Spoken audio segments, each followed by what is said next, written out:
अगर इनके विवरणों की बात करें तो इन्होंने जो है क्या बताया, एक शूद्र जो वर्ण होता था, शूद्र जो जात होता था, कृषक के रूप में बताया। इससे पहले जो है शूद्र को क्या बताया गया था, तीनों वर्ण यानी ब्राह्मण क्षत्रिय वैश्य का क्या बताया था, सेवक, लेकिन ह्वेन-सांग ने उसे क्या बताया, कृषक। इसके अलावा बताया कि भारत में छुआछूत व्यवस्था प्रचलित था, और छुआछूत के अंतर्गत जो वर्ण होता था शूद्र या फिर जो चंडाल होता था, उन्हें गांव से बाहर रहना होता था, ठीक है। और वह जो है मांस मछली का व्यापार क्या करता था, ठीक है, कृषि क्या करता था, प्याज लहसुन खाते थे, और गांव में प्रवेश करने से पहले उसे क्या करना पड़ता था, चिल्लाना पड़ता था, आवाज देना पड़ता था, या फिर घंटी बांध लिया जाता था। अभी क्या देखते हैं, वर्तमान में कोई फेरी वाला आता है तो क्या करता, पहले मुंह से बोलता था, अब क्या देखते हैं, बाजा लगा लेता है, ठीक है, सब्जी वाला हो फल वाला हो, बाजा लगा लिया।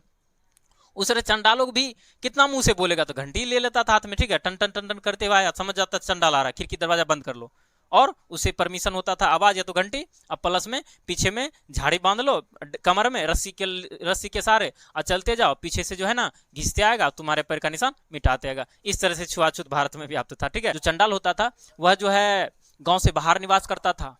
और प्याज लहसुन खाता था, ठीक है। तो मछली मांस का व्यापार क्या करता था, और साथ ही साथ गांव में प्रवेश करते थे तो उन्हें आवाज देकर चिल्लाकर प्रवेश करना पड़ता था,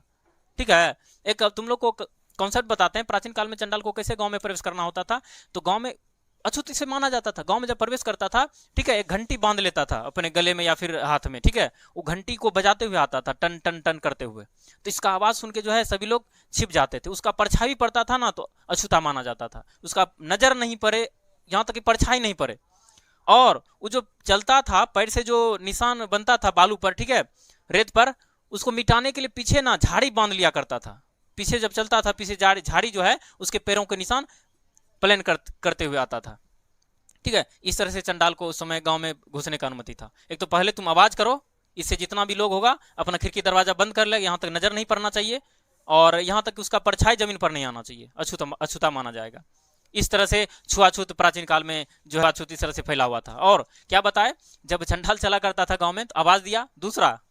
या तो घंटी बांध लिया, उसके बाद पीछे में जो है कोई झाड़ी उड़ी बांध लिया करता था कमर में, जिससे चलता था पीछे पीछे जो है ना उस पैर के निशान को समाप्त करते हुए आता था, ठीक है। इस तरह से देखो छुआछूत प्राचीन भारत में व्याप्त था, ठीक है। तो